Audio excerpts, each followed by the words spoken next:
মহামান্য আদালত তাই 200 স্থানীয় জনগণ অনেকে দাঁড়িয়ে গেছেন।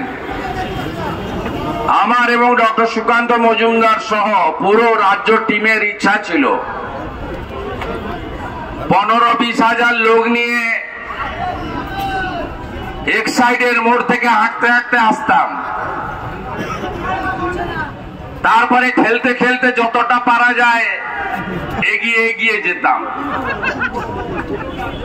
ভারতীয় জনতা পার্টি ল অ্যাবাইড পার্টি, সংবিধান মানে, আইন মানে, আমাদের পদ্ধতি, ধারা, মানসিকতা তাই। আমরা গত 3.5 বছরে শতাধিক বার কোর্টে গেছি। আমি তো 76 বার। পার্টিও গেছে। একটা প্রোগ্রামও, শ্যামবাজারের ধর্ণা বলুন, ডরিনা ক্রসিং এর ধর্ণা বলুন, একটাও কর্মসূচি without the permission of the Kolkata high court আমাদের করতে দেওয়া হয়নি বা হয় না। আমরা গত বৃহস্পতিবার থেকে কলকাতা হাইকোর্টকে বারে বারে বলেছি আমাদের কথা শুনুন।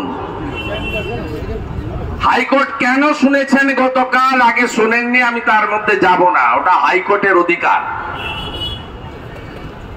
কিন্তু পশ্চিমবঙ্গ সরকারের যারা লয়ার ছিলেন,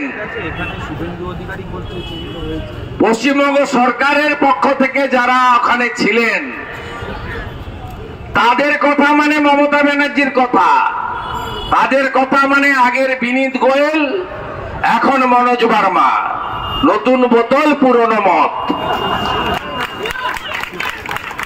হাইকোর্টে কি কান্নাকাটি কালকে সারাদিন, জায়গা বদলান, ওটা তো সাইলেন্স জোন।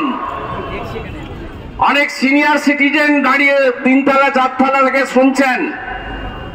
এটা সাইলেন্স জোন, হর্ন বাজানো বন্ধ থাকে।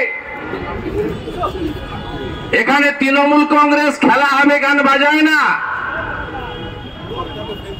এখানে এপাং ওপাং ঝপাং আমরা সবাই ড্যাং ড্যাং হয় না, সব হয়। বিজেপির বেলায় সাইলেন্স জোন, এত লোক চলে আসবে। 144 আছে। 144 কবে করেছেন? 27 আগস্ট নবান্ন অভিযান ছাত্র সমাজ আমাদের ফুল সাপোর্ট ছিল। তারপরে আমরা বলেছিলাম একদিনে যাব নবান্ন, লালবাজার এবং কালীঘাট। কত বেড়া আছে, কত ওয়াগান আছে, গার্ডেন রিচ থেকে ওয়াগান তুলে নামিয়েছিলেন নবান্ন অভিযানের দিন। স্বাধীনতার পর কেউ দেখেনি, স্বাধীনতার আগেও জানি না ব্রিটিশরা করতো কিনা। আমরা বলেছিলাম, যেদিন বলেছি আমরা, তার পরের দিন বিনীত গোয়েল 144 লাগিয়ে দিয়েছে। হরিশ চ্যাটার্জি, হরিশ মুখার্জি, এত ভয়। তাই সীমিত সংখ্যক লোকজনকে নিয়ে হাইকোর্টকে মেনে আমরা এখানে সমবেত হয়েছি।